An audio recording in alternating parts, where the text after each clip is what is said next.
Hello, everyone. Welcome to my YouTube channel. My name is Drew Claiborne. I am one of the healthiest quadriplegics on the planet.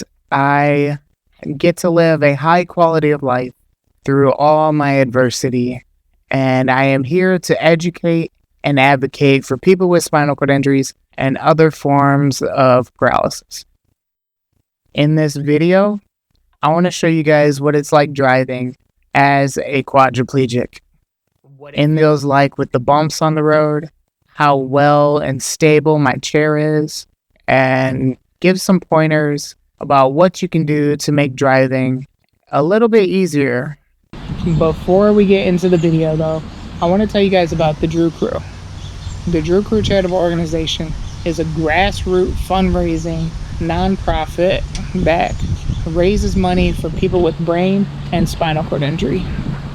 Right now, we are having a car and cash raffle where we are selling 6,000 tickets. That's it. Just 6,000 tickets, $50 each, and you have a chance to win an $80,000 vehicle plus $40,000 cash, along with a second drawing that is just straight $20,000. So if you are interested, all you have to be is 18 years old. It doesn't matter where you're located. You don't need to be present to win the raffle. Just go to thedrewcrew.org, click on events and raffles, and buy yourself a ticket or two. It goes a long way to helping me change the lives of my life and those around me, and also other people with brain and spinal cord injuries. So please, if you have the means, please go to thedrewcrew.org and buy a ticket. With that, enjoy the video. I hope you guys like it. Thank you for watching. So the first thing I want to talk about are bumps and potholes.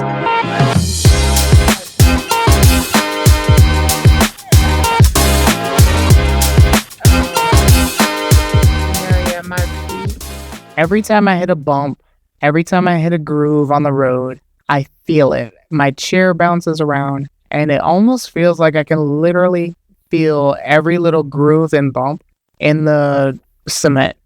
And what it does usually is cause muscle spasms. Every time, muscle spasms are your body's reaction to different stimuli and different sensations not being able to be told what to do by your brain.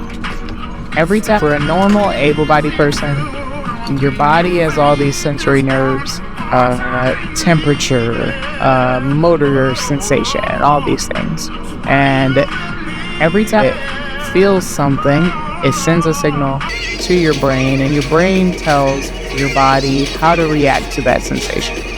And when you have a paralysis, especially a spinal cord injury, your brain and your body doesn't communicate as much. So your body feels something, it sends a signal to your brain, the signal doesn't get there, your brain doesn't know to send a signal back to your body to tell it what to do.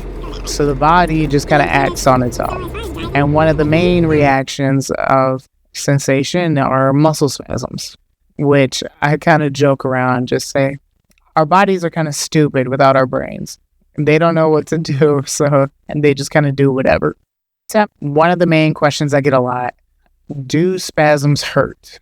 No, my muscle spasms do not hurt, because while my paralysis isn't just motor function, it's also sensation. So I can't really feel my muscles contracting and spasming. But I'm sure there's different forms of paralysis where a lot of people will tell you, yeah, I feel my muscle spasms and they hurt. Probably cerebral palsy or muscular dystrophy, people like that, or ALS. A lot of those circumstances, they can actually feel their body while they're paralyzed and can't control their body to do what they want. Every time still have the sensation and they can still feel their body, which is kind of crazy. I actually feel kind of lucky that I don't feel my spasms and I don't feel my body full, although I'm in the process of trying to change that. So what can you do while driving if someone has a muscle spasm? Well, a lot of the time I tell my nurses, every time it's on the road first, If I have a muscle spasm and you're busy trying to grab me, trying to grab my arm, grab my feet, but you're not paying attention to the road, that's really dangerous. And that can cause an accident. So the first thing I always tell everyone is focus on driving first.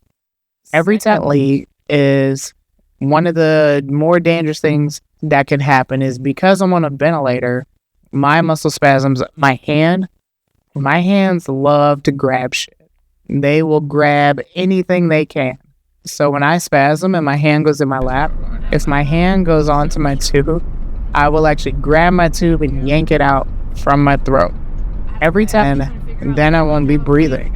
So that's like the number one thing we look out for. When I'm spasming, which recently I've actually gained some control to be able to, like, if I start spasming, I can actually manipulate the muscle movement and try to guide my hands and my feet where I want them to go. So what I'll usually do, I'll try first to keep my hands on the armrest. But if that doesn't work and my hand is coming in my lap, if I notice my hand is in front of my tube, I try to extend out and extend my hand forward so it goes even further past my tube. If my hand is coming up and coming inside my tube, I try to pull my bicep in and pull my hand back so that my hand goes under my tube. Depending how far of a drive I have, it can be really uncomfortable if my hand is like hanging off the side of the armrest, or if it's pushing on my tube. It might not be yanking it out, but if it's pulling on my throat, that can be really uncomfortable. So what I try to do is pull over, fix my body, or if you're fast, once you get comfortable and realizing what you can do and how much time you have, you can actually like park the car at red lights, turn the hazards on, hop up, and fix me, which my nurse does a lot. How can you manage bumps and potholes while driving? Well, there's a few ways you can do so. The first of which is just to avoid roads if possible. Once you get to driving and you realize, okay, this road, for whatever reason, those bumps, those potholes, they always make me spasm. Just don't go that way. There's many roads that I just don't go down. Sometimes, though, you can't always avoid certain roads, whether it's on the path of where you're trying to go, or sometimes people, depending where you live, in order to get home, you have to take a certain road, and it might be really bumpy. So one of the things I can say is to swerve and avoid different bumps and potholes. Maybe go over into the left lane while you're trying to avoid a certain bump. The driver of the car can usually spot potholes on the ground, and you can just avoid them. If neither of those options are available, if you can't avoid a road and the potholes on that road are not avoidable, then just drive slow, but not too slow. That's like one of the biggest mistakes my nurses make sometimes. I'll tell them, take bumps really slow, but then some of them will go too slow, and then you're feeling every little bump and crevice in the ground. So I can say you want to be consistent, moving at a consistent, slow pace. That way you glide through all the bumps at once. There's actually a road right by my house called Bondcrest. There's just dips, and the dips are all along the street, and they're just dips over and over again, and they make me spasm pretty much every time. That can be just the reality. Luckily, I can do the first option. I can avoid that road. I can easily drive around to where I don't drive, down Bondcrest.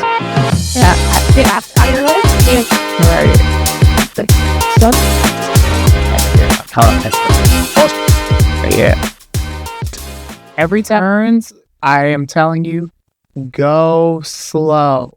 And when I say slow, every time very slow. Cars behind you are going to be fucking pissed, and they're going to be so irritated that every time you come to a turn and you slow down and then you stay slowed down and you actually take that turn really slow. But honestly, I just put bumper stickers on the back of my car recently, which are hilarious. I have one bumper sticker that says, slow and steady wins the race, get out of my hair. And then the other one, if that one doesn't get the drift, I have another one on the side, which is a handicap signal flipping them off. Honestly, I don't care. I really don't care about the car behind me when I am trying to turn because I don't have core stability. Every time core stability, like my abdominal and back muscles, they're strong because of the physical therapy I do, which you can see in some of my other videos. I have strong muscles, but I can't activate them on my own. And that's the biggest thing. It's because I can't activate my own muscles, turns really throw me off. One of the biggest things for turns, most wheelchairs have laterals that go under your chest and into your armpits, but I hated wearing laterals. It is a dignity thing. Having people see me wearing laterals everywhere I go made me feel self-conscious about myself, and I don't like the aesthetic of it. At the same time, they also would dig into my armpits and would actually cause friction, and pressure is never good for anybody with a paralysis because long-term pressure leads to sores and skin breakdown.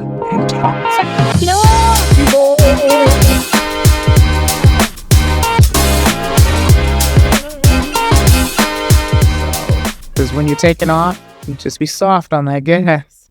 When you're slowing down, be very soft on the brakes because you will throw me around. If you're hitting the gas, my whole chair and my whole head and body is going back, and that'll make me spasm. Stopping is even scarier because if you slam on the brakes, I can actually lean forward and actually fall forward in my chair, which actually this part is where most of the time when I'm driving, I'll try to wear a chest strap because that at least will stop me from falling all the way forward. If something happens and we have to slam on the brakes, something jumps out in front of us, the chest strap does do a good job for stopping me from falling forward. Every time, the funniest thing though, you'll see when I'm driving around, and someone just told me about a bumper sticker I might actually get from my car that says, I run red lights, because I really do. If it's yellow, every time they're zooming because I am not slamming on my brakes, and a lot of the times, even red lights, I'll end up running them because I'd rather run a red light like on the very cusp of it or at the end of yellow rather than slamming on the brakes, making me spasm, throwing me out of position, risking pulling out my tube, all that stuff. I don't want to risk all that just for a yellow light. A lot of the time when we're driving, we usually just blow right past.